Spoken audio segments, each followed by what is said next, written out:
Pinangunahan ni CHED Chairperson Dr. Shirley Agrupis ang second Probiotic Summit na ginanap sa Mariano Marcos State University. Isinusulong niya na ang dapat panggalingan ng probiotics ay mga katutubong pagkain.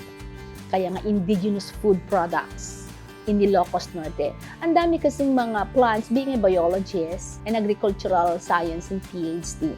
Ang dami kasing mga halaman sa gubat na napapabayaan and they just requires lesser maintenance unlike other high-value crops na i-apply fertilizer and everything. So, we gave direction na kung makadevelop tayo ng technology on how to use this for the benefit of a healthier community, then why not? So, yun yung direction ng probiotics namin. Ang Probiotic Summit ay dinaluhan ng mga eksperto mula sa iba't ibang bansa. The summit is very important, especially it's bring all the experts, for example, researcher, pharmacologist, industry together. And this is to share the knowledge and the expertise between all the industry with the students also. Nakiisa din ang Don Mariano Marcos State University sa pagkakaisang ito para sa science.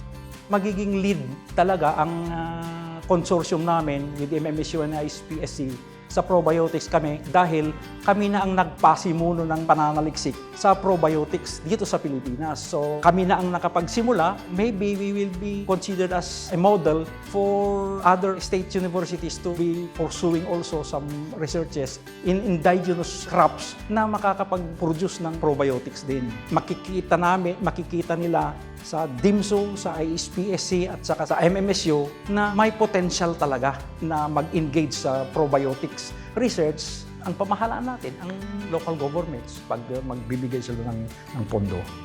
May mga industry partners din na sumusuporta kagaya ng Yakult Philippines. Madalas po kaming magpadala ng mga researchers sa Japan para makita po nila how Yakult is being made first and to meet also different key opinion leaders, mga researchers, mga professors so that they can exchange ideas about not only for probiotics but about gut health. Kasabay ng summit ang launch ng mga state-of-the-art research facilities sa MMSU. Ito ang Functional Foods and Nutraceutical Research Center o FNRC.